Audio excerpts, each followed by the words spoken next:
A flute's sharp note cuts through the morning crowd. That sound was someone's paycheck 2,000 years ago. This is the hidden world of the Roman street musician. And by the end, you will know exactly what it took to survive a day in their sandals. We will walk the same cobblestones, from the grand forum to the stinking back alleys, uncovering the coins, the rivals, and the melodies that fueled an empire's heartbeat. How did you pick a spot where people would actually stop? What tune could save you from a hungry night? The life was a mix of fleeting artistry and relentless grind. What song do you think would earn you the most coins?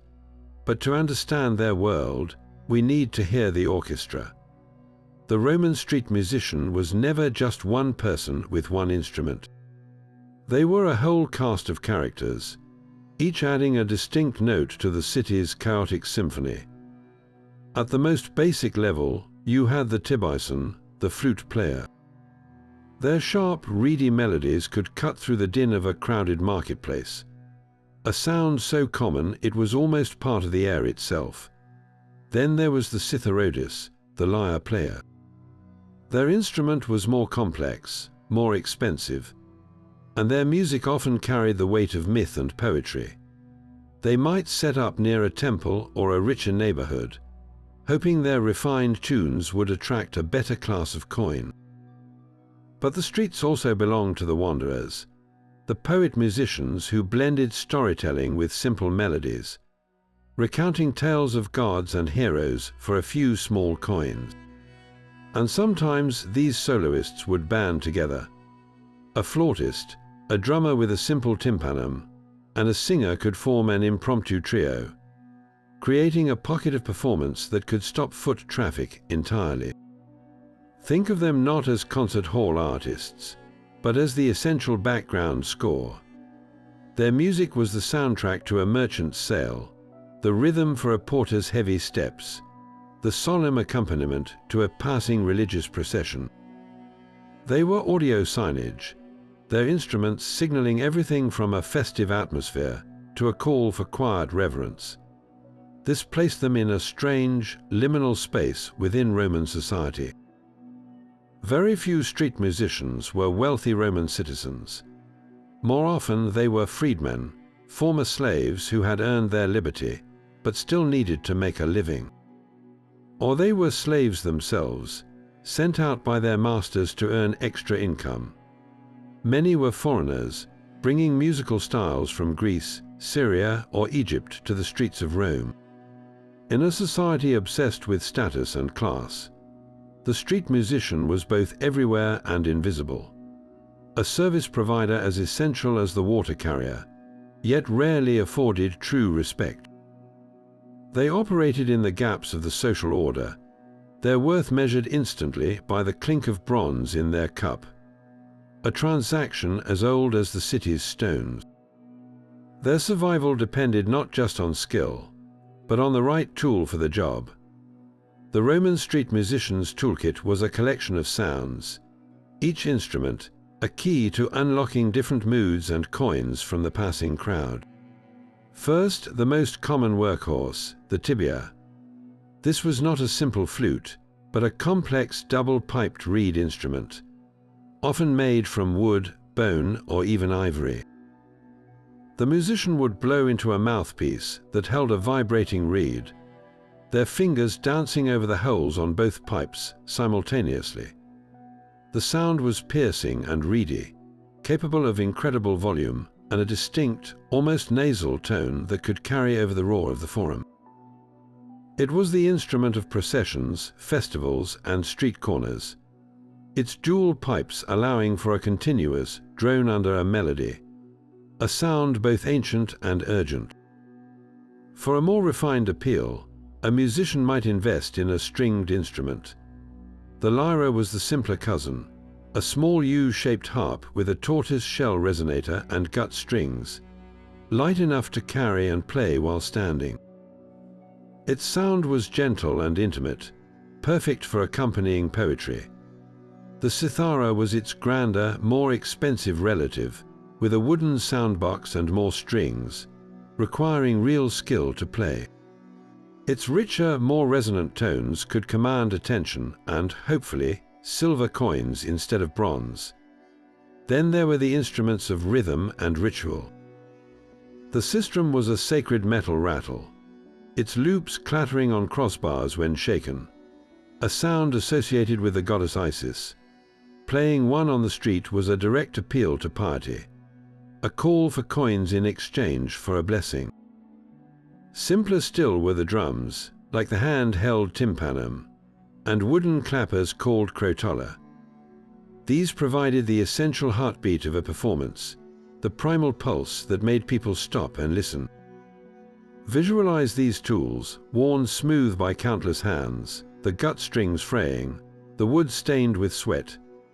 Their sounds, from the tibia's sharp cry to the lyre's soft pluck, were the colors on a street musician's palette, each chosen carefully to paint a moment and earn a living. But with the right instrument in hand, the next question was far more urgent. Where do you stand? Choosing your stage in Rome was a daily gamble, a calculation of foot traffic, audience mood, and unseen competition. The undisputed champion of locations was the Forum Romanum, the pulsing heart of the city.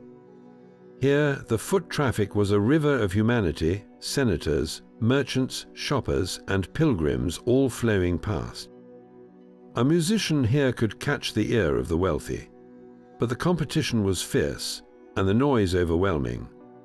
Your melody had to be powerful enough to rise above the din of commerce and politics. A close second were the steps of major temples, like the Temple of Saturn or the Temple of Castor and Pollux. Here, your audience was already in a contemplative or pious state. A solemn tune on a lyre could resonate deeply with someone leaving an offering, making them more likely to offer a coin for a blessing. Then there were the social hubs, the entrance to the great public bathhouses, the thermae. As people flowed in and out, relaxed and in good spirits after their baths, they were primed for entertainment and often had loose change. The same logic applied outside theatre entrances, catching crowds buzzing with excitement before a show or debating a performance after. But for many musicians, the real daily grind happened in places like the Subura, the dense, working-class neighborhood. The foot traffic was constant, the people were your neighbors, and while the coins were smaller bronze asses, not silver denarii, the crowds were more forgiving and less crowded with rival performers. Each spot had its own economy. High foot traffic meant more potential coins, but also more rivals and a greater chance of being moved along by a shopkeeper furious you were blocking his doorway. Territories were unofficial but understood. A successful flute player might claim a specific corner by the fountain each morning, and woe betide any newcomer who tried to set up there. Your survival depended on reading this invisible map, knowing when to hold your ground with a smile, and when to pack up your tibia and melt into the crowd before a real confrontation began. The city's rhythm dictated your own, a brutal and unyielding metronome. Your day began not with inspiration, but with maintenance. In the grey light of dawn, you would check your instrument, tightening frayed gut strings on your lyre, or testing the reeds of your tibia for cracks. A single faulty note could cost you a morning's earnings. With your tools secured, you joined the early tide of bakers and water carriers, moving through streets still damp from the night's cleaning.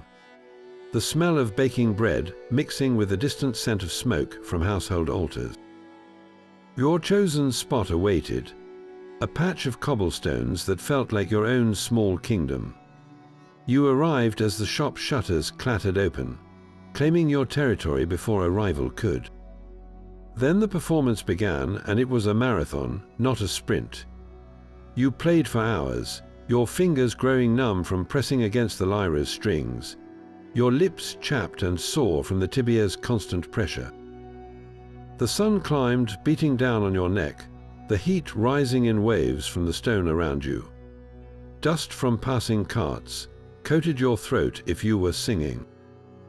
A sudden summer rainstorm was a disaster, threatening to warp your wooden instrument and scatter your audience in an instant. You learned to play through discomfort, a fixed smile on your face while your body ached. The music had to flow effortlessly, no matter what. A good day felt like a gift from the gods themselves. The crowd would gather, not just pass by. A cluster of people would stop, their faces softening.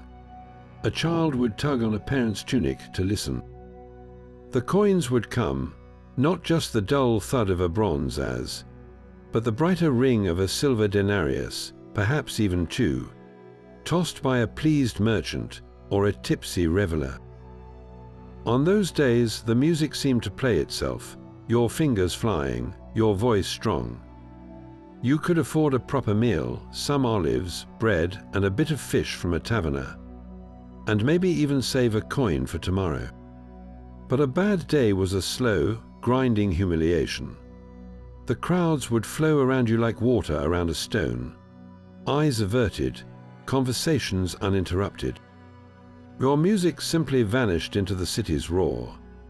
You might play the same tune 100 times to no effect, the repetition hollowing it out until it felt meaningless.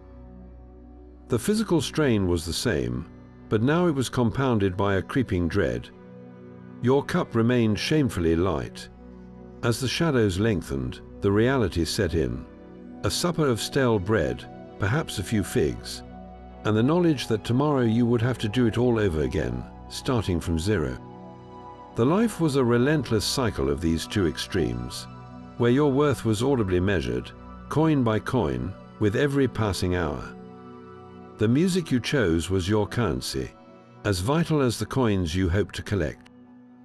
Your daily playlist was not a matter of personal taste, but a calculated selection of sounds designed to trigger specific emotions and open specific purses. The core of your repertoire came from the shared memory of the streets themselves. You would play popular folk tunes, melodies so deeply woven into Roman life that hearing them felt like a homecoming.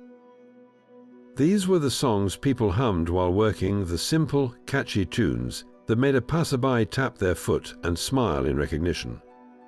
A well-played folk melody was an instant connection, a shared secret between you and the crowd. Then there were the hits from the stage. If a comedy by Plautus or a tragedy by Seneca was the talk of the town, a clever musician would learn its most recognizable themes. Playing a melody from a popular play was like quoting a famous movie line today. It created an immediate bond with anyone who had seen the performance, a little flash of shared culture that often earned a reward. For a more refined audience, you might draw from the epic poets. You could improvise a musical accompaniment to a recited passage from Homer's Iliad or Virgil's Aeneid, your lyre providing a solemn, heroic backdrop to tales of gods and destiny. This showed education and skill, appealing to those who valued the classical arts. But the real spice, the element that could make you stand out, was satire. A musician with a quick wit could compose simple, biting songs about the latest scandal, a pompous politician, or the rising price of wine. These tunes spread like gossip, fueled by the crowd's delight in a shared joke at the powerful's expense. You had to be careful, though. Mocking the wrong person could bring trouble faster than any applause. None of this was written down in sheet music. Your entire library lived in your head and your hands, passed down from teacher to student, musician to musician, through endless repetition and practice. This oral tradition meant melodies evolved over time, each player adding their own flourish, making a tune from Greece sound distinctly Roman after a generation on these streets. Your genius lay in adaptation. You were a human radio, constantly scanning your audience and changing the station. Outside the temple of Vesta, you would switch to a solemn, reverent hymn, your music becoming an extension of the sacred silence within. In the bustling market, you would launch into a fast, rhythmic dance tune, your fingers flying to match the energy of commerce, encouraging a merry shopper to toss a coin. For a group of soldiers on leave, you might lean into a marching rhythm or a ballad about faraway lands. Your set list was fluid, a real-time negotiation between your skill and the city's ever-shifting mood. The goal was always the same, to become the soundtrack to someone's moment, and in doing so, earn your place in the chorus of the city for one more day. These instruments and rhythms were all directed toward one living, breathing entity, the crowd. Your audience was never a single type of person, but a cross-section of the entire empire flowing past your corner. You had to play for all of them at once. A slave on a hurried errand for his master might pause for just 3 heartbeats, a brief escape in your melody before duty pulled him away. A wealthy merchant, his fingers heavy with rings, could be your ticket to a full day's earnings if your tune struck the right note of sophistication.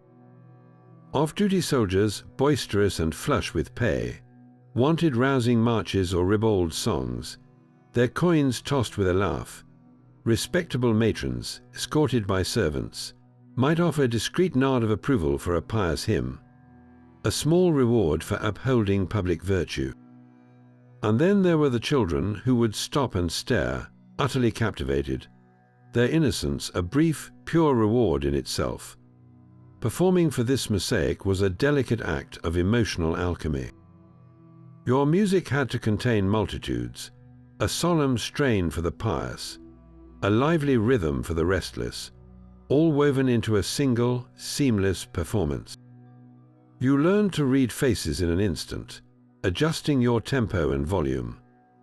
A smile from a well-dressed man meant leaning into a more complex variation, a show of skill. A group of tired laborers called for something familiar and steady, a musical anchor. The dream, of course, shimmering at the edge of every performance, was the patron. Perhaps that attentive man in the fine toga was not just a generous tipper, but a man of taste hosting a dinner party that evening. If your music truly captivated him, he might gesture you over. Instead of a coin, he would offer an invitation, a request to perform at his private scena.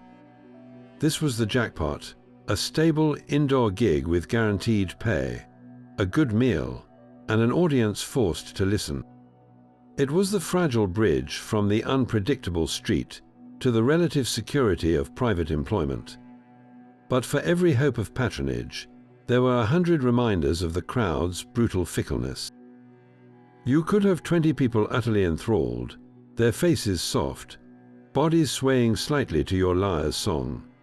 Then, from down the street, a shout, the crash of a pottery cart, or the cry of a fig seller announcing his last basket. In a heartbeat, the spell was broken. Heads would turn, and your captivated audience would dissolve, flowing toward the new distraction like water finding a crack. Your music would suddenly be playing to empty air. The last notes, hanging alone before the city's roar, swallowed them again. There was no loyalty, only the endless competition for attention. You were not just a musician. You were a fisherman in a river of faces, constantly casting your melodic line, hoping something would bite before the current swept everything away.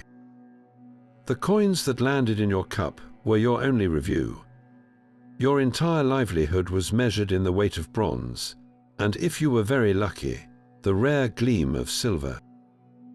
The basic unit was the as, a heavy bronze coin of modest value. A single as could buy you a loaf of bread. A handful might get you a simple meal and a cup of cheap wine. The silver sestertius was worth 4 ounces, a small fortune for a day's work, and the dream coin that made your heart skip a beat when it clinked against the clay. But money wasn't the only currency.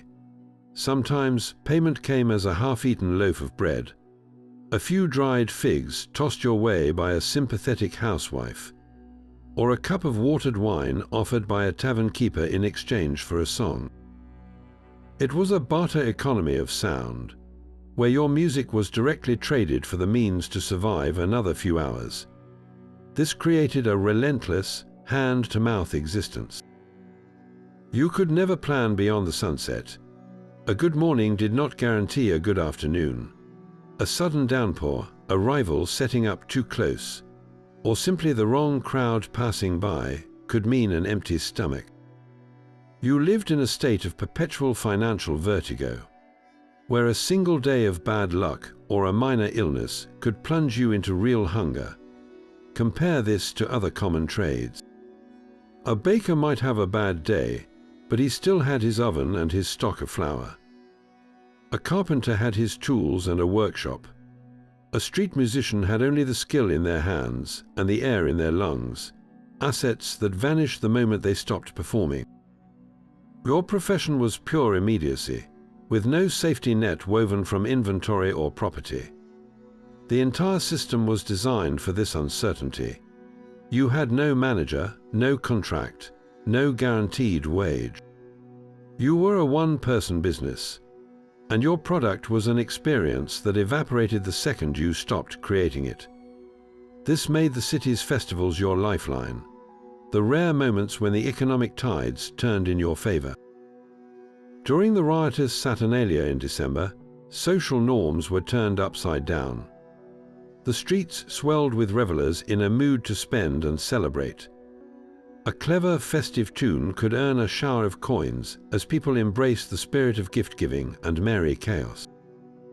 Even better were the ludi, the great public games.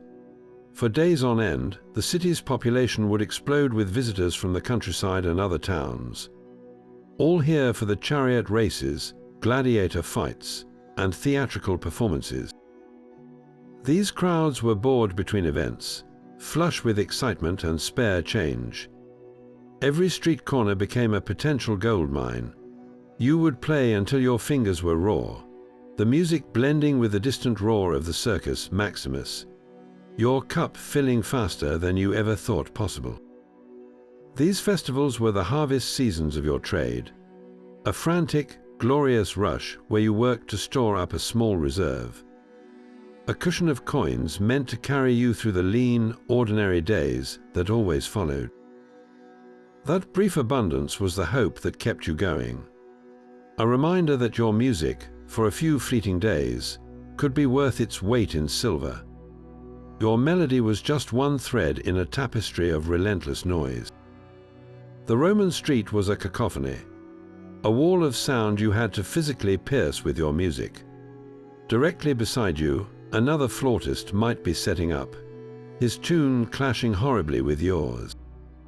A few steps away, a street philosopher would be shouting rhetorical questions about virtue, his voice booming.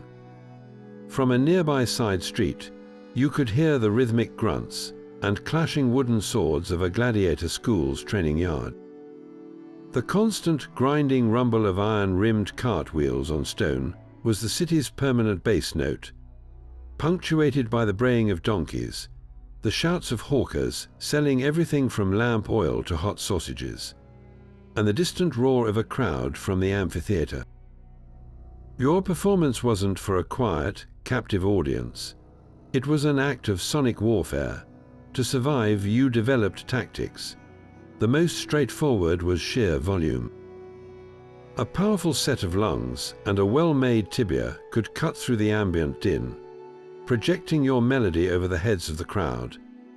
But volume alone could just make you part of the noise. Skill was a sharper weapon. A breathtakingly fast run of notes on your lyre, a complex rhythm tapped out on your tympanum. These displays of virtuosity could create a pocket of awe, momentarily silencing the conversations immediately around you. Novelty was priceless. If you could play an instrument rarely heard in Rome, perhaps a strange curved horn from the east, or sing in a language from a distant province, you became a curiosity, a living exhibit that people would pay to hear. Even the beauty of your instrument could be a draw. A lyre inlaid with mother of pearl or a flute with ivory fittings was a visual advertisement of your success and taste, suggesting your music was worth more than the average buskers. This fierce competition for ears inevitably led to conflict over territory. That sunny corner by the fountain where the foot traffic pooled was prime real estate. If you arrived late to find a young cithara player in your usual spot, a tense negotiation began. Sometimes it was settled with a scowl and you moving on. Other times it escalated to shouted insults, or even a shoving match that risked damaging your precious instrument. There were no official permits, no performance rights granted by the city. Your claim to a spot lasted only as long as you could defend it, through presence, reputation, or sheer stubbornness. The concept of owning a song was non-existent. If you composed a brilliant, catchy tune that started earning you good coin, you could bet a rival would have learned it by ear and be playing it across town by the next market day.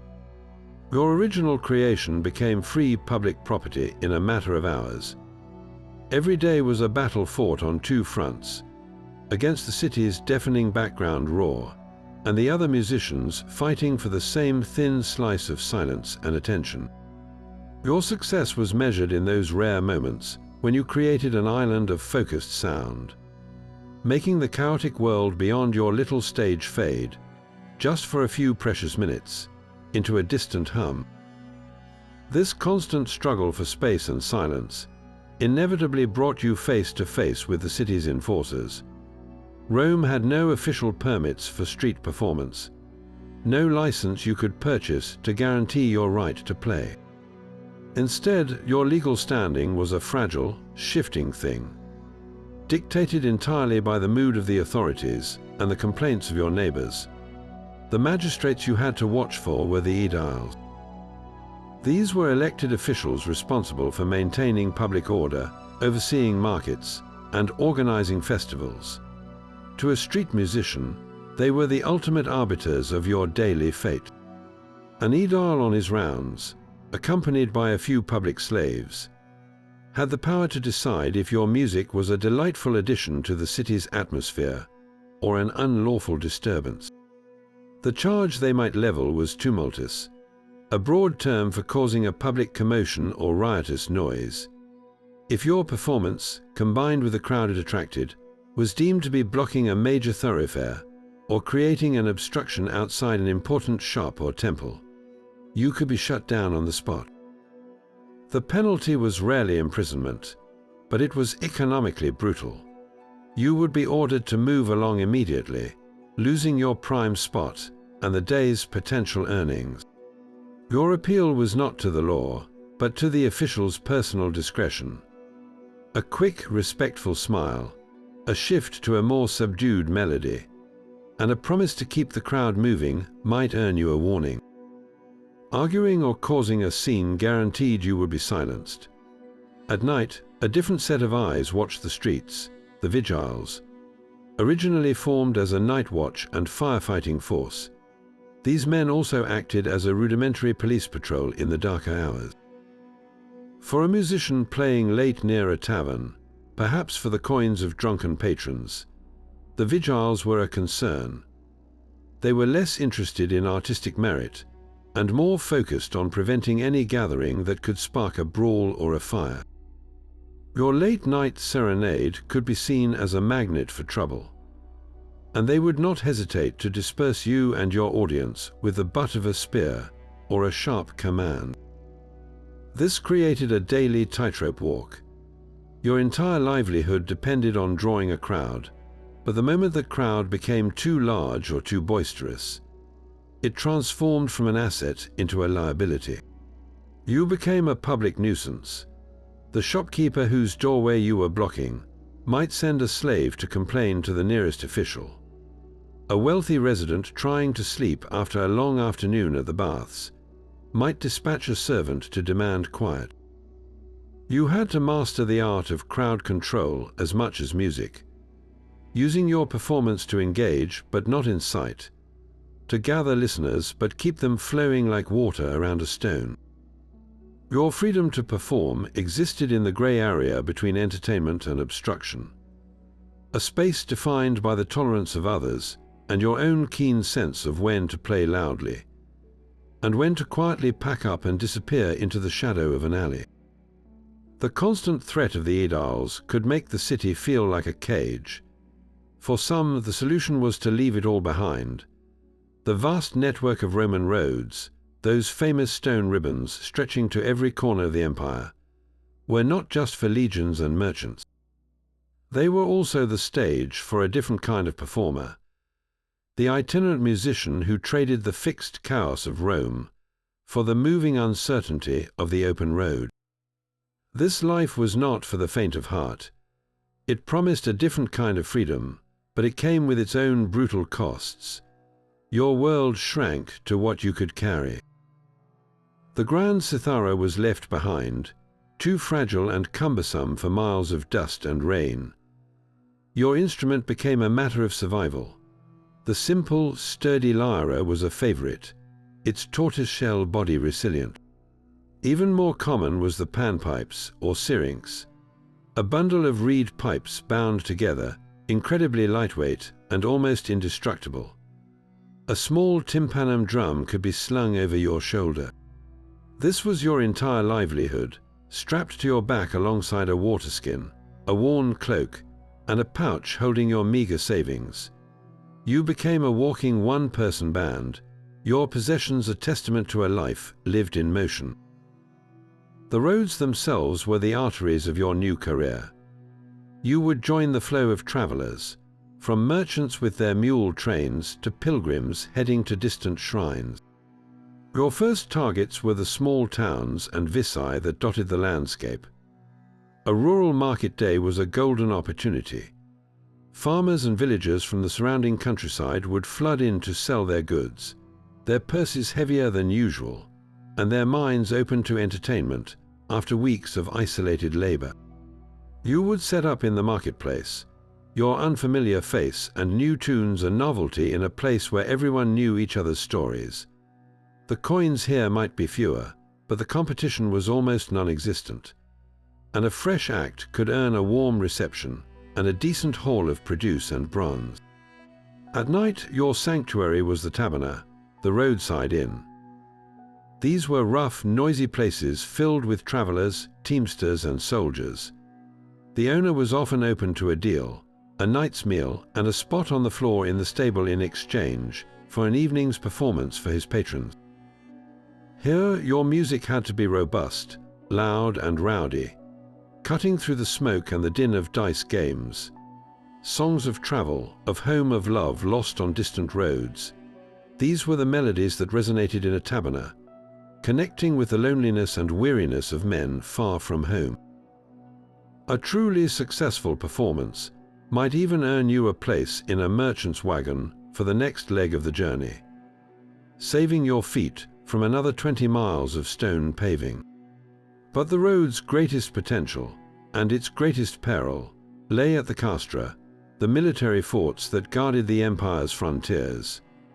For an itinerant musician, a fort was a one-stop destination for concentrated, eager pay. Hundreds of soldiers, bored in a remote posting, flush with regular pay and desperate for any distraction from drill and duty, were a dream audience. Getting permission to perform inside the walls was key. You might appeal to the fort's commander or a centurion, offering to play for the men's morale. If allowed in, you had a captive crowd. Your music became a lifeline to the world they'd left behind, songs of Rome, of their home provinces, of glory and humor. The soldiers, starved for culture and novelty, would reward you generously, sometimes with actual silver. But the journey to and from these remote outposts was where the danger lurked in the shadows. Beyond the patrolled roads, bandits were a constant threat. A lone traveler with a pack was an easy target. Your life depended on timing, traveling in larger groups for safety, and a deep knowledge of which stretches of road were safest at which times of year. The weather was an enemy no city musician had to face in the same way.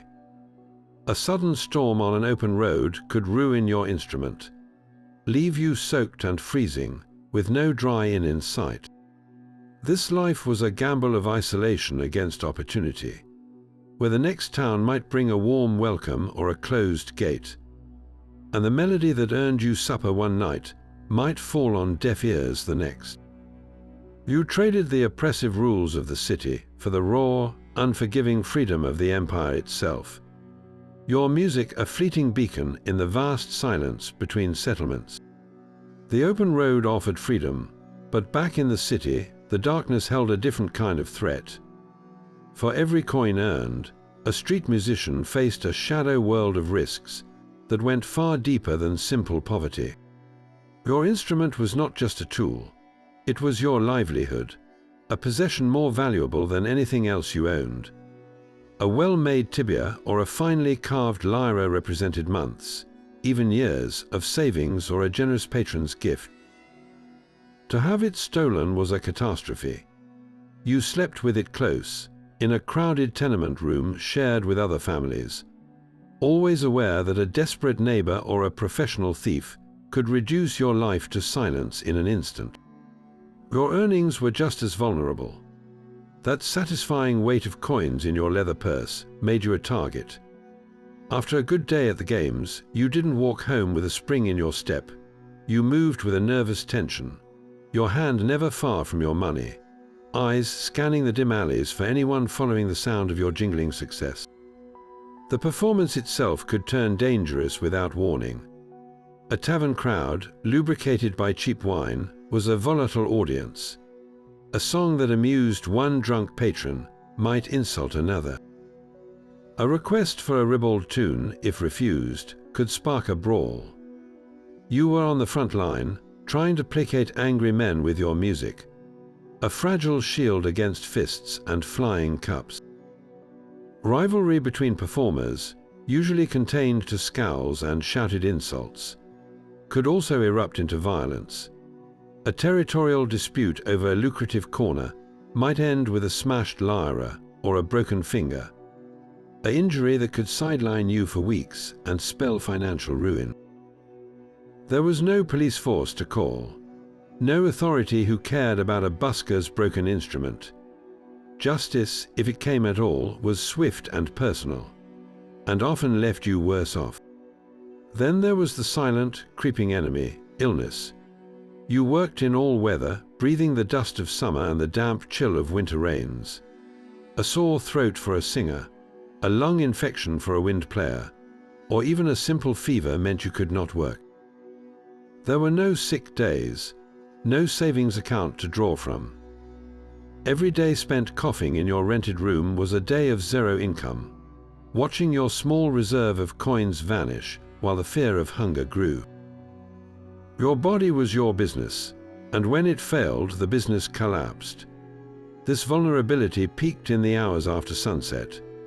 Performing late into the night, perhaps near the taverns for the last coins of the evening, was a calculated risk. The streets transformed, the respectable crowds gone home, replaced by a different, shadowy populace. The light from oil lamps cast flickering, unreliable pools of amber, leaving deep darkness between them. In those spaces, anything could wait. Your music, which by day was an invitation, by night could be a beacon drawing the wrong kind of attention. Every shuffling step from the gloom, every figure lingering too long at the edge of your vision, set your nerves on edge. You played faster, aiming to finish your song, collect the last few coins, and melt into the night before you became more than just a source of entertainment. Beyond the physical dangers, the life exacted a heavy psychological price. The instability was a constant grind on the spirit. You could be brilliant one day and utterly ignored the next, for no reason you could discern. The rejection was not passive, it was active, a stream of averted eyes and hurried steps that said, quite clearly, you and your art were not worth a moment's pause or a single bronze coin. This erodes a person. You began to question the value of your own skill, the beauty of the melodies you'd spent a lifetime perfecting. The smile you plastered on for the crowd could mask a deep well of anxiety about where your next meal would come from. or where you would sleep if you couldn't pay next week's rent. The life demanded a performer's confidence while systematically dismantling any foundation for it. You lived in a state of perpetual uncertainty, where your worth was decided anew by every stranger who passed. A fragile existence that could shatter with one unlucky stretch of bad weather or one unfortunate encounter in a dark alley. Yet for all the anonymity and struggle, a few names did break through the noise to be remembered. Their stories are like shards of colored glass in a vast mosaic, hinting at what was possible. The most famous was Menecrates, a Citharodus so skilled he was said to rival the god Apollo himself. He didn't just play in the forum, he performed for emperors. The story goes that he once corrected the Emperor Nero, a notoriously vain musician himself, on a point of musical theory, and was rewarded handsomely for his bold expertise. This was the ultimate street musician fantasy, to have your raw talent recognized at the very highest level, transforming you from a beggar of coins into a respected artist. Nero's own obsession with music is a fascinating footnote. The emperor didn't just enjoy performances, he craved the adulation of the crowd. He would secretly perform in public competitions, disguised as a common street musician, desperate for the genuine, unfiltered applause of the people. For the average busker, the idea that the most powerful man in the world might be standing next to you, disguised, competing for the same cheers, must have been both terrifying and strangely exhilarating. It showed that the pull of the street, that direct connection with an audience, was a potent force, even for an emperor, but for most, the pinnacle of success was far more earthly, and it happened behind closed doors. The dream of every street musician was the invitation to a convivium, a wealthy man's dinner party. This was not just another gig, it was a total transformation of your circumstances. One moment you're battling the din of the marketplace, the next you're being ushered through the marble-lined atrium of a luxurious domus. The air is cool and scented with incense, not dust and sweat. You are given a place to stand, perhaps on a small mosaic, as the guests recline on couches, their conversation a low, cultured hum. Here you are not background noise. You are the evening's entertainment. You perform for an audience that is, for once, actually listening. The music you choose shifts entirely. The loud, rhythmic crowd pleasers of the street are set aside. Now you play sophisticated, complex pieces, perhaps accompanying a recitation of poetry, your lyre providing subtle emotional shading to the words. The reward is immediate and profound. First, there is the meal itself. You are often given a plate of the same exquisite food the guests are eating: roasted meats, fresh fish, fruits, and fine bread. After a life of uncertain suppers, this feast feels like a gift from the gods. Then comes the wine, good wine, not the watered-down vinegar of the taverns. And finally, the payment, a heavy purse of coins, often silver, handed to you personally by the host. This wasn't just a fee, it was a statement of your value. That single night could earn you more than a month of grinding work on the cobblestones. But the true prize was even greater: patronage. If your performance captivated the host and his guests, you might be asked to return. You could become a regular fixture at his gatherings, a musician attached to his household. This provided a fragile stability, a known source of income and protection. You were no longer just a face in the crowd, you had a name, and that name had a patron. For a brief, glorious moment, the fragile line between street performer and respected artist would blur, and the music that was your survival could become your legacy. The stability of a patron's dining room was a rare dream, but another world offered a more consistent, if less glamorous, safety net. For many musicians, the most reliable employer was not a wealthy senator, but a god. Temples across Rome hired musicians as part of their permanent staff, creating a spiritual side to the gig economy. A musician could become formally attached to a temple, perhaps that of Jupiter Optimus Maximus on the Capitoline Hill, or join the devoted retinue of a popular cult like that of the Egyptian goddess Isis or the Great Mother Cybele. This was not freelance work, it was a sacred appointment. Your schedule was no longer dictated by the whims of the crowd, but by the religious calendar. Your primary duty was to provide the soundtrack for ritual. Imagine the scene at a major public sacrifice. As the white bull is led to the altar, the air thick with the scent of incense and anticipation, your music begins. On the tibia, you play a specific, solemn melody, a prescribed tune meant to purify the space and signal each phase of the ceremony to the watching public. Your notes guide the priest's knife, rising to a crescendo at the moment of offering, then fading into a reverent silence as the smoke curls toward the heavens. Your music wasn't entertainment. It was a vital conduit for communication with the divine, a layer of sound that made the ritual correct and complete. Beyond sacrifices, you were essential for processions. During the festival of the Megalensia for Cybele, her statue would be carried through the streets on a chariot. Your job was to walk alongside, playing frantic, ecstatic rhythms on drums and cymbals, the music whipping the crowd of devotees into a fervor, transforming a simple parade into a moving spectacle of faith. For the cult of Isis, the instrument of choice was the sistrum, that distinctive metal rattle. Its sharp, jangling sound was believed to ward off evil spirits and attract the goddess's attention. As a temple musician for Isis, mastering the sistrum's complex rhythms was your sacred craft, your shaking hand helping to maintain cosmic order. The benefits of this life were profound, if modest. The income was regular. You might receive a monthly stipend of grain, oil, and wine from the temple stores, or a small salary from the priestly college. It might not be lavish, but it was dependable. You knew where your next meal was coming from, a security unknown to the forum busker. Perhaps more valuable was the social standing.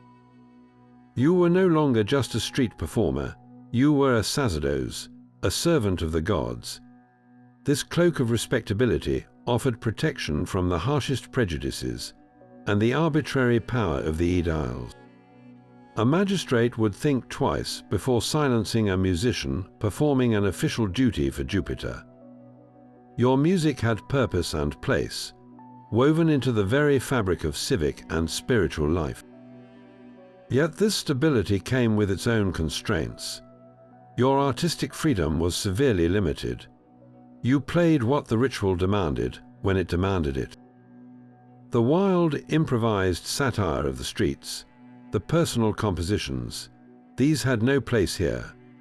Your creativity was channeled into perfecting the traditional forms, your individuality submerged in the service of tradition. You traded the chaotic freedom of the corner for the solemn rhythm of the temple, finding a different kind of worth in the echoing halls of the divine. That temple salary offered stability, but the true currency of survival on the streets was often found in the faces of your fellow performers. The Roman musician's life was not a solitary one. In the sprawling, anonymous city, you quickly learned who your neighbors were, the other men and women who shared your patch of cobblestones and your daily struggle. This created an unspoken social network, a fragile web of alliances, and shared knowledge that could mean the difference between a good day and a hungry one. You recognized the regulars, the old flautist who always set up by the temple of Vesta, the young lyre player with the quick fingers who dominated the market entrance. These were not just rivals, they were your colleagues, the only people who truly understood the grind. Information flowed through this network like water. A warning whispered over a shared cup of cheap wine could save your livelihood. You might learn that the Aedile on the eastern side of the forum was in a foul mood today, and was shutting down any performance that drew a crowd. You would know to avoid his patrol route. Another musician might tip you off about a wealthy funeral procession scheduled for the afternoon. A somber but well-paying gig if you could get there early with the right mournful tunes. They could tell you which tavern keeper was generous in exchange for evening music, and which one would try to pay you in stale bread. This exchange of tips was a form of mutual insurance, a way of collectively navigating the city's invisible hazards. Beyond whispered advice, there was the music itself. On a slow afternoon, you might find yourself next to another performer, not in competition, but in collaboration. A flautist and a drummer might spontaneously begin to play together, their rhythms syncing, creating a sound richer and more compelling than either could manage alone. This impromptu jam could draw a larger crowd, and the coins would be shared. For a wandering poet-musician, meeting a skilled lyre player could be a revelation, their instrument providing the perfect backdrop for your epic tales. These collaborations were born of necessity and opportunity, fleeting partnerships that showed how music could bridge the gap between strangers, creating a temporary community bound by sound. The question of whether these loose networks ever formalized is a tantalizing one. Romans loved clubs and associations, known as collegia. There were collegia for bakers, for shippers, even for funeral workers. These were part social club, part burial society, and part professional guild. Did street musicians have their own? Direct evidence is sparse, but it is deeply plausible. A musician's collegium would have served vital functions. It could have pooled small dues to provide a proper funeral for members, a powerful concern for those who died penniless and alone.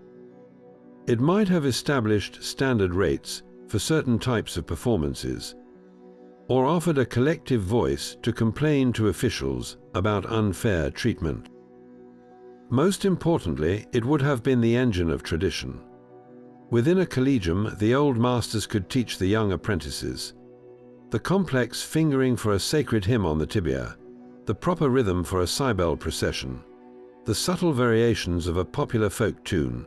All this knowledge, which lived only in memory and muscle, could be passed down in a structured way. This was how the soundtrack of Rome perpetuated itself, not through written scores, but through shared practice and communal memory. One generation humming the melody to the next in the back room of a shared meeting space. This sense of community was the hidden foundation of their art. In a world that measured your worth by the clink of a coin and could dismiss you with a turned shoulder, knowing you were part of a fraternity of sound offered a different kind of value. It was psychological armor against the city's indifference. When you had a terrible day and your cup was empty, you might find a fellow musician willing to share a loaf of bread, knowing you would return the favor when fortunes reversed. You shared stories of arrogant patrons and miraculous strokes of luck, building a shared mythology of life on the streets. This network was your true safety net, woven from trust, mutual need, and the universal language you all spoke. It meant you were never truly alone in the crowd. Your melody always part of a larger, enduring chorus that echoed through the city's stones long after the last note of your individual song had faded. The line between entertainer and artist was as thin as a lyre string. A street musician's primary job was to play the hits, the familiar tunes that guaranteed a connection and a coin. Sticking strictly to tradition was the safest path, a reliable way to blend into the city's sonic wallpaper. But safety rarely builds a legacy. For the truly gifted player, the rigid framework of folk songs and religious hymns was not a cage, but a canvas. Within those well-known melodies lay the space for genius, the breath between notes where personal style could flourish. A musician could take a standard marching rhythm and through subtle shifts in tempo and dynamics, make it feel urgent, triumphant, or mournful. They could add an intricate, cascading run of notes at the end of a phrase on the tibia, a flourish that was theirs alone, a signature woven into the fabric of a shared song. This was the realm of improvisation, the live, in-the-moment alteration of a tune based on the crowd's energy, the time of day, or simply the musician's own spirit. A sad song might be drawn out slower, wringing every drop of pathos from the melody for a somber audience. A festive tune could be sped up, the rhythm pushed to a breathless pace to match the revelry of a passing festival group. This adaptability wasn't just showmanship. It was a deep, intuitive conversation between the performer and the moment. The musicians who mastered this became more than background noise. They became local celebrities. Their names might not be recorded in imperial histories, but they would be known in their district. People would seek out the lyre player with the incredibly fast left hand, or the flautist who could mimic bird calls within his songs. A patron might request a musician by a descriptive nickname, the one who makes the old hymns weep, or the girl with the laughing pipes. This was a reputation built note by note, day by day on the cobblestones. Their stage was the street, and their reviews were the whispers that traveled through the market. Have you heard the new player by the fountain? You must listen. The most daring form of innovation, however, was composition. A street musician with a sharp ear for gossip and a clever tongue could become a living newspaper, a satirist with strings. They would listen to the talk of the town, the scandal about a corrupt official, the outrage over a new tax, the juicy rumor about a merchant's wife. Then they would weave it into a simple, catchy song. Set to a familiar tune, these new lyrics could spread through the city with incredible speed, from the forum to the tenements in a single afternoon. The musician became a creator, not just a preserver, shaping the very culture they were a part of. This power was double-edged. A song mocking a powerful man could earn you a sack of silver from his delighted rivals, or a beating from his bodyguards. You walked the line between popular artist and political provocateur. In this way, the street musician played a dual role in Roman culture. They were the essential conservators, the human hard drives who carried the empire's oldest melodies in their heads, ensuring a hymn to Jupiter sounded the same in their time as it did for their grandfathers. But they were also the innovators, the ones who took those old patterns and injected them with the immediacy of daily life, composing the soundtrack for the present. Their art was living, breathing, and constantly evolving, a testament to the human need to not just repeat, but to reinvent. So were they artists. If art is the expression of skill and imagination to create something that resonates, then the answer echoes from every corner they ever played. Their medium was ephemeral, their gallery was the air itself, and their masterpiece was the fleeting moment when the chaotic city paused, listened, and was moved. Your music did not exist in a vacuum of pure sound. It was woven into a tapestry of sensation, so dense you could almost touch it. The air you breathed while playing was the city's exhalation, a complex and ever-changing perfume. One moment, the warm, yeasty scent of fresh bread from a nearby bakery would wrap around your melody, a comforting anchor. The next, a sharp, ammoniac tang from an alleyway would cut through, a reminder of the open sewers just beneath the city's grandeur. Then a breeze might carry the heavy, sweet smoke of incense from a temple courtyard, layering a sacred note over the mundane. Your music mixed with these smells, the sharp cry of your tibia, somehow complementing the aroma of roasting chestnuts from a street vendor's brazier. This was the atmosphere you performed in, a physical presence that clung to your tunic and filled your lungs with every breath you took to play. The visual world was just as overwhelming. From your chosen spot, your eyes took in a riot of color and motion.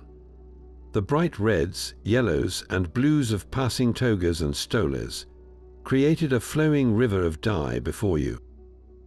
Your audience was not a blank sea of faces, but a mosaic of individual dramas. A merchant arguing over the price of olives at a stall heaped with green and purple fruit. A slave boy struggling under a heavy amphora. A veiled priestess moving with solemn grace through the crowd. Behind them the architecture loomed, a dizzying contrast of scale. The gleaming white marble pediment of a temple might frame your view, while at your feet the gutter ran with murky water beside a crumbling brick wall, plastered with faded election notices. You were a tiny, animate figure in a monumental landscape, your movement and sound a small spark against the stone immensity of Rome. And the noise, we have spoken of the cacophony, but to experience it was a physical pressure. It was not just background, it was a wall you had to project yourself against. The constant grinding rumble of cart wheels on stone was a bass drone that vibrated up through the soles of your sandals. Over that, a layered chaos of human and animal sound, the shouted prices of hawkers, the braying of a donkey hitched to a millstone, the shriek of children chasing a chicken, the rhythmic clang from a blacksmith's forge down the street. Your music was a blade meant to slice through this thick sonic stew. You learned to play not just with melody, but with frequency, finding the pocket of sound your instrument could dominate. The high, reedy pitch of the tibia, or the mid-range pluck of the lyre that could pierce the lower din of the crowd. You felt the competition in your chest, the need to fill your lungs deeper, to finger the notes more precisely, to make your singular thread of ordered sound strong enough to be noticed in the tangled knot of the city's voice. This total immersion is what made the job so exhausting, and on rare days, so transcendent. You weren't just playing songs, you were conducting a negotiation with reality itself, using your craft to carve out a moment of meaning from the chaos of smells, sights, and sounds that was ancient Rome. To stand there was to feel the immense, humming energy of an empire's heart, and to know your survival depended on adding one more clear, beautiful note to the roar. The sharp cry of your flute was not just heard, it was judged. While you fought for coins on the cobblestones, your performance was being documented by the city's writers, their words offering a rare window into how you were truly seen. The satirist Juvenal, forever grumpy about the noise of Rome, saves some of his finest scorn for people like you. In one of his poems, he complains bitterly about the sleepless nights caused by the endless, pounding music from street performers and passing festivals. To him, you are not an artist, you are a civic nuisance, a source of urban stress disrupting the peace of the respectable citizen. The poet Martial, master of the witty insult, takes a more personal aim. He writes a short, mocking poem about a terrible lyre player named Callias, who torments the neighborhood with his awful singing. Martial suggests the only way to silence him is to pay him to stop, a cruel joke that cuts to the heart of your economic vulnerability. In the eyes of these elite writers, you are often just another irritant in the chaotic symphony of city life, a symbol of the disorder they so loved to lament. Yet not all literary portraits were so harsh. The poet Ovid, in his Guide to Seduction, The Art of Love, takes a more pragmatic view. He actually advises the aspiring lover to frequent places where musicians perform, noting that music stirs passion and that crowded public gatherings are perfect for making a romantic advance. Here you are not a nuisance, but a useful fixture, your music providing the atmospheric backdrop for intrigue and romance. Your presence is a given, a part of the social landscape to be utilized. An even richer, more ambivalent picture comes from Petronius's wild novel, The Satyricon. In the famous Scena Trimalcionis, the dinner party of the vulgar freedman Trimalcio, musicians are everywhere. They play for every course, accompany absurd theatrical performances, and fill every silence with sound. They are not mocked for their noise, but are instead essential props in Trimalchio's desperate display of wealth and culture. They are part of the furniture of excess, their constant music a measure of the host's lavishness, yet also a symptom of his bad taste. They are simultaneously valued and invisible, paid well but not truly heard. So what do these conflicting views reveal? They paint a picture of a society with a deeply complicated relationship to its street performers.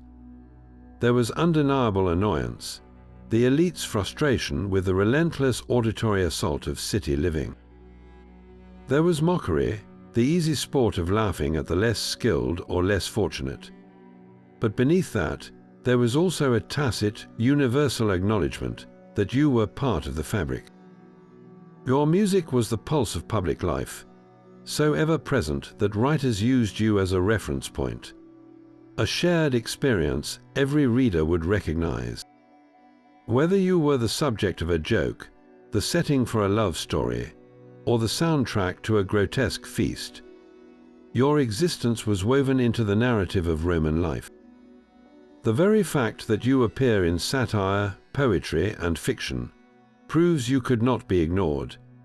You were a permanent feature of the city's soul, as inescapable and essential as the cobblestones underfoot. That complicated relationship echoes down the centuries, a melody that never truly ended. The Roman street musician's story is not a relic, it is a blueprint. Walk into any major city today, descend into a subway station, and you will meet their direct descendants. The modern busker with an open guitar case, the saxophonist filling a pedestrian tunnel with soulful notes, the violinist playing a Vivaldi concerto for commuters. They are all walking the same path first paved 2,000 years ago. The tools have changed, but the fundamental transaction remains identical. The Roman tibicen with his double pipes and the 21st century saxophonist both rely on the spontaneous generosity of strangers. Their stage is not a concert hall with tickets sold in advance, but a patch of public space where their worth is measured in real time by the clink of coins, or now the tap of a phone on a QR code. It is still a raw, unfiltered economic exchange, a direct barter of art for survival, played out in the open air. The core challenges are eerily unchanged. The Roman musician fought to be heard over the din of the forum, the shouts of hawkers, and the rumble of carts. Today's performer battles the roar of subway trains, the honk of traffic, and the low hum of 100 private conversations funneled through headphones. The competition for attention is just as fierce, now amplified by the digital world in everyone's pocket. That ancient calculation of territory persists, too.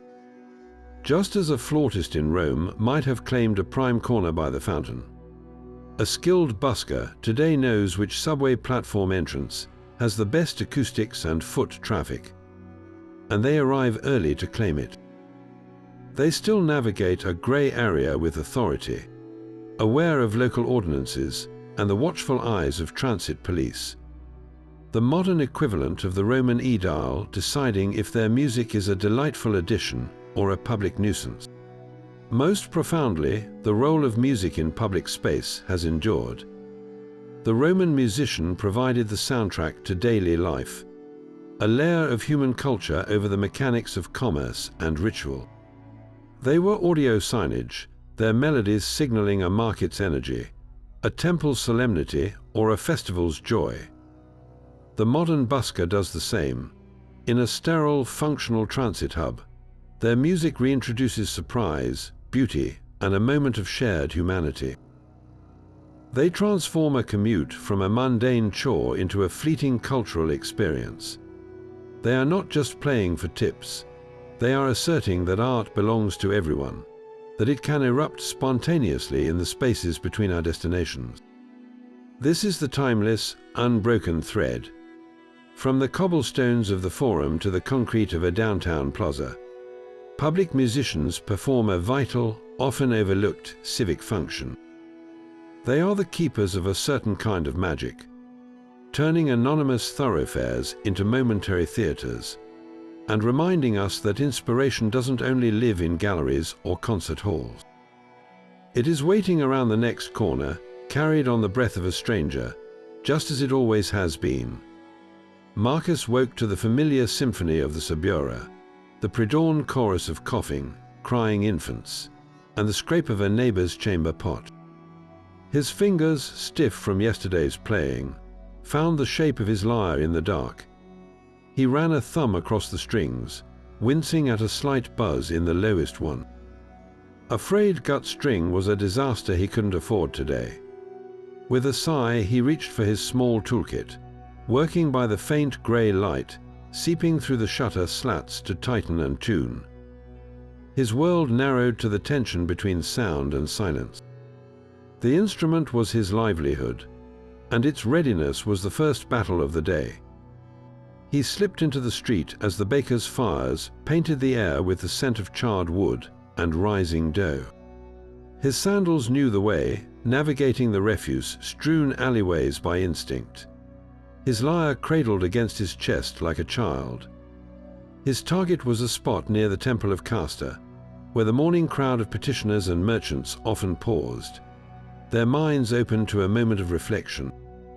But as he rounded the corner into the Forum's shadow, his heart sank. Another lyre player, a young man with a flashy new instrument, was already setting up in his usual lee of the marble steps.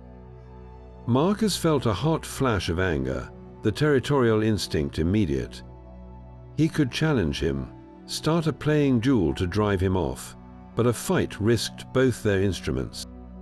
With a grunt he turned, the loss of time more valuable than pride, and melted back into the flowing crowd to find a less ideal, unclaimed corner.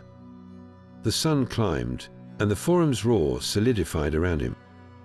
He played the old standards first, the folk tunes everyone knew, his fingers moving automatically.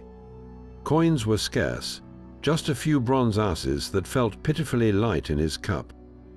A group of soldiers jostled past, laughing, utterly deaf to his music. The physical strain set in, a knot forming between his shoulders, his lips dry from the dust kicked up by a passing mule train.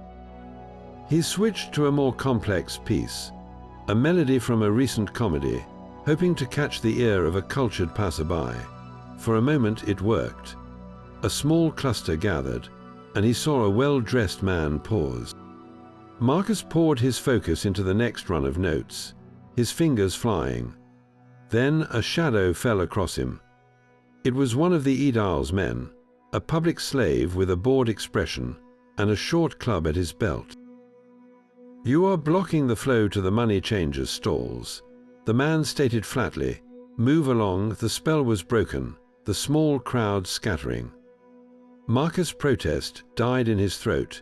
He knew better than to argue. The humiliation was a cold stone in his gut as he gathered his things, the few coins head earned feeling like a mockery. He moved further down, near the edge of the food market, where the smells of fish and spices were overwhelming. The afternoon stretched before him, a wasteland of effort. He played on, the music now a mechanical act, each note a plea met with averted eyes. Just as the despair began to truly tighten its grip, a merchant, his tunic stained with travel dust, stopped. He didn't just toss a coin and walk. He listened through the entire song, his head tilted. When Marcus finished, the man nodded. "You play the old hymns with proper respect," he said. "My mother loved that one." He reached into his purse and dropped not one, but 3 silver denarii into Marcus' cup. The sound was a bright, miraculous chime. Then the merchant gestured to a nearby taverner. "Play for my men and I while we eat, and there will be another too." It was not a patron's lifelong contract, but it was a lifeline, a private gig fallen from the heavens.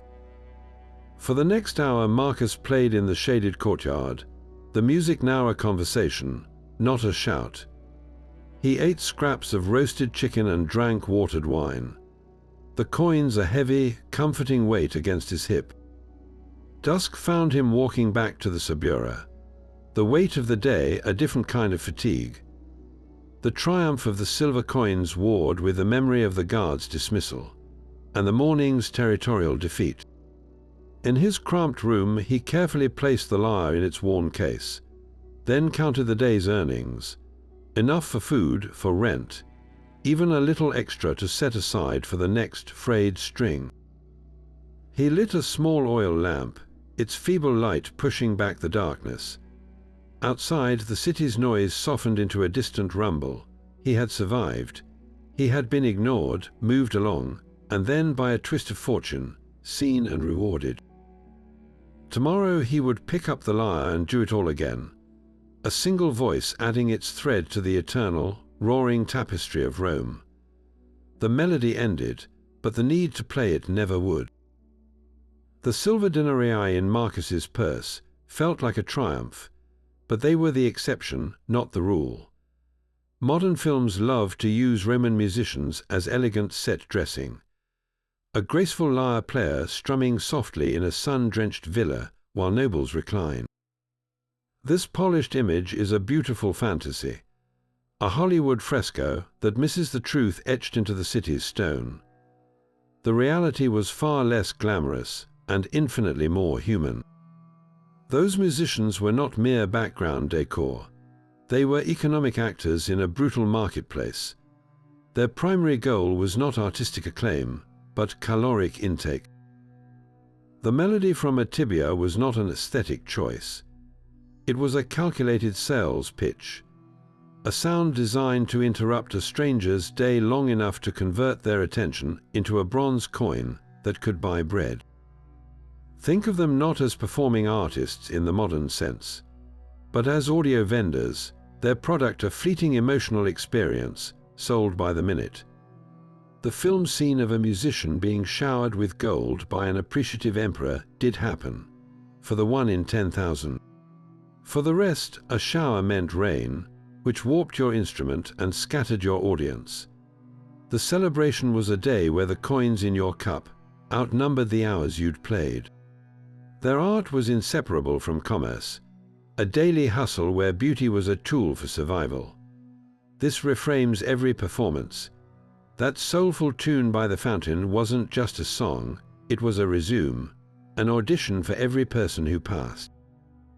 The complex run of notes on the lyre wasn't mere showmanship. It was a demonstration of quality, like a merchant displaying his best cloth. A musician might play a mournful hymn not from deep feeling, but because a funeral procession was approaching and grief was a commodity the family would pay for. They were pragmatic, adapting their set list to the emotional weather of the street, playing festive rhythms during a festival and solemn tones near a temple. The idea of the tormented, starving artist, devoted only to his craft, is a later romantic notion. The Roman street musician was more akin to a skilled tradesperson, a carpenter of sound whose masterpiece was a full stomach and a secure spot for tomorrow. This doesn't diminish their artistry, it grounds it in the grit of reality. Their creativity was forged in necessity. Their most beautiful improvisation might have been invented to drown out a rival. And their legacy was not a named composition, but the ability to keep playing day after day in a city that offered no applause unless it was paid for in advance. The silver coins are long gone, spent on bread and wine, but other fragments of their world have stubbornly survived.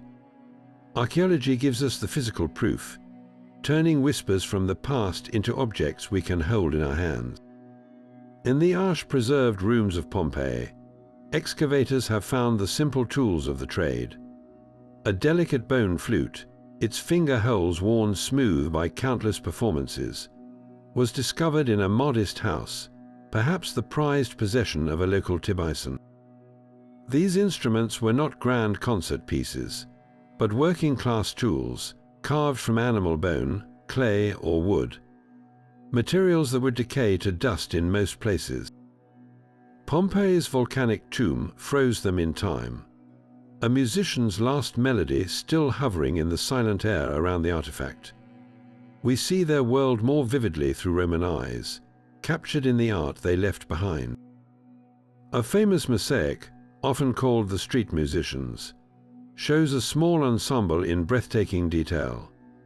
A man plays the double tibia, his cheeks puffed with effort.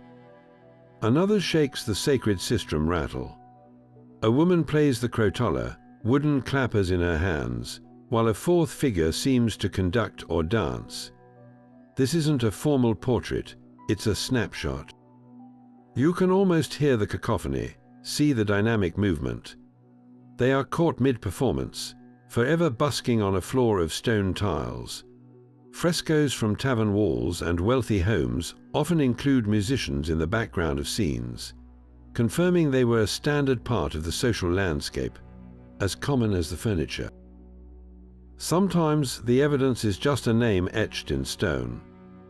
Inscriptions on tombstones or public dedications occasionally mention musicians. A grateful patron might commission a plaque thanking a particularly skilled citharodus for his services. A musician's own tombstone might proudly list his profession, a final attempt to claim an identity that was so often overlooked in life. These brief texts are precious, for they give us names where we usually have only faces, personalizing the anonymous crowd. Archaeologists piece this life together like a mosaic, with most of its tiles missing. A bone flute from a trash pit tells us about the instrument's design and common materials. A fresco from a Pompeian bar places that flute player in a specific social setting, surrounded by drinkers and dice players. An inscription from Rome confirms there was a hierarchy, a way for the most successful to be remembered. Each fragment is a single note, but when combined, they begin to form a chord, a richer understanding of the symphony. These artifacts are the closest we can get to standing on that corner. They are the silent, tangible echoes of the music that once fought to be heard above the eternal roar of the city. So you find yourself standing on a Roman street, the unfamiliar weight of a lyre in your hands, and the roar of a foreign city in your ears. Survival here is an art form, and these are your essential rules. First, your repertoire is your lifeline. Do not waste time on obscure, personal compositions. Immediately learn the catchiest tune from the latest hit play in the theaters. That melody is your cultural passport, a shared reference that makes you instantly familiar to the crowd, transforming you from a strange noise into a welcome echo of their own world. Your location is a tactical decision. Always position yourself upwind of the fish market. The scent of a successful performance should be wood, sweat, and dust, not 3-day-old mackerel. Find a spot where the foot traffic bottlenecks naturally, near a fountain where people pause to drink, or at a busy intersection of 2 major streets, but ensure the prevailing breeze carries the sweeter smells of baking bread or incense toward you, not the stench of the tanneries. Speaking of bread, your most valuable ally is not a fellow musician, but a bakery owner. Make friends with one. Offer to play a cheerful tune as he opens his shutters at dawn in exchange for yesterday's leftover loaf. This is a barter that saves your voice and your coins, providing a guaranteed breakfast and forging a local connection who might let you use his doorway as a windbreak on a rainy afternoon. Understand the economy of the street. Your goal is not just coins, but useful goods. A basket weaver might trade you a new strap for your instrument. A fruit seller with bruised produce at the end of the day is a source of a free meal. Be open to payment in food, drink, or simple repairs. It all adds to your stability. Most importantly, know the invisible lines you must never cross. Avoid at all costs satirizing the emperor's new haircut, his singing voice, or any member of his family. Political humor is a minefield. Mock a greedy merchant or a pompous senator, and the crowd might love you. But target the imperial house, and you will learn the difference between a heckler and a centurion with arrest orders. Your satire should be local, relatable, and aimed at targets too low for the powerful to notice. Finally, respect the hierarchy of the streets. That old man with the cracked tibia, who always plays by the temple of Vesta. He was there before you. Do not set up directly beside him. Watch him for a week, learn his rhythms, and then choose a different corner a respectful distance away. This avoids conflict and slowly integrates you into the unspoken network. Follow these rules, and you move from a bewildered visitor to a savvy operator, turning the overwhelming chaos of Rome into a landscape you can navigate, one careful note at a time. The music of the streets had a distinctly feminine voice, though history often strains to hear it. For every male flautist or lyre player we can picture, there were women and girls performing alongside them, their stories doubly obscured by time and social prejudice. A woman with an instrument in public was navigating a world of strict social codes. She rarely performed alone in the manner of a male busker. More often, she was part of a family troupe, her father or husband acting as both guardian and manager, collecting coins and providing a shield of respectability. She might sing while her brother played the pipes, or provide rhythm on clappers for her father's epic recitations.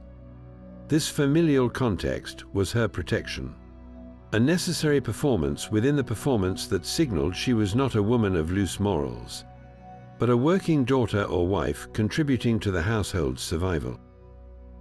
The instruments she played were often chosen for this delicate balance. The small handheld lyre was a common choice, an instrument she could play while seated or standing modestly, its gentle sound seen as appropriately feminine. The sistrum rattle, associated with the cult of Isis, offered a sacred purpose that could elevate her public presence. Singing, too, was an accepted outlet, her voice carrying poetry or lament without the potentially provocative physicality of a larger instrument. Yet the risks she faced were uniquely severe. The line between a female musician and a courtesan, or meretrix, was perilously thin in the public imagination. Both performed for the pleasure and payment of men in public spaces. A woman singing a love song, no matter how artistically, could be misinterpreted. A direct gaze or a smile at a generous patron could be twisted into an invitation. This constant threat of conflation meant her every movement, her song choice, her attire, had to be carefully calibrated to project artistic intent, not availability. Her reputation was as fragile as a lute string, and a single rumor could destroy her ability to earn a living in a district. For a female slave sent out to perform by her master, the dangers were even more acute, with little recourse against harassment or worse. Yet within these constraints, their artistry flourished. A woman's voice might bring a particular emotional depth to a tragic myth. Her fingers might add delicate, intricate variations to a familiar hymn that a male player would overlook. They were not just appendages to male performers. They were essential contributors to the street's soundscape, their presence adding a layer of complexity and vulnerability to the profession. To hear the full symphony of Rome, you must listen for their notes too, quieter perhaps, but no less vital to the city's ragged, beautiful song. Their story is a symphony of extremes, a life lived entirely in the highs and lows of a single day. It was a paradox of profound freedom and crushing constraint. The Roman street musician answered to no foreman, no shop schedule. Their stage was the open air, their audience the world, and their art was their own to shape in the moment. They could pack up their lyre and follow the festival crowds down the Appian Way, chasing the sound of coins from town to town. In that, they possessed a liberty unknown to the soldier, the slave, or even the shopkeeper chained to his stall. Their artistry was raw and immediate, a conversation with the city itself, demanding improvisation, wit, and an endless well of resilience. Yet this freedom was paid for in a currency of relentless uncertainty. Every sunrise was a reset to zero. The same fingers that crafted beauty could close around an empty cup at dusk. The body that housed the music was vulnerable to illness, to violence, to the simple, grinding wear of the elements. They were artists, yes, but also entrepreneurs, negotiators, and survivalists. Their worth measured in a handful of bronze, scraped from the indifference of a million passing strangers. They were the essential, uncredited composers of the ancient soundscape. Before recorded music, before radio, the rhythm of public life was conducted by human breath and hand. Their melodies gave shape to the sacred and color to the mundane. The wail of the tibia guided a sacrifice to the gods. The pluck of the lyre turned a market corner into a momentary theater. The shake of the sistrum announced the divine. They were the living soundtrack, the emotional weather of a city that never slept. And without them, Rome would have been a quieter, colder, and far less human place. This is not just a tale from the past. It is a timeless story about the human spirit's stubborn need to create. Even when the world offers no guarantee, it will listen. It is about the resilience required to pour your soul into a song, day after day, for an audience that may never pause. So here is a question for you. A final thought as the echoes of their music fade. If you found yourself on those cobblestones, with your livelihood depending on the next note, what single tune would you play? What melody from any time or place would you trust to stop a stranger in their tracks, to speak across 2,000 years, and earn your bread? Let us know in the comments below. And if you want to walk the hidden paths of other forgotten lives, to uncover more mysteries from the ancient world, be sure to subscribe.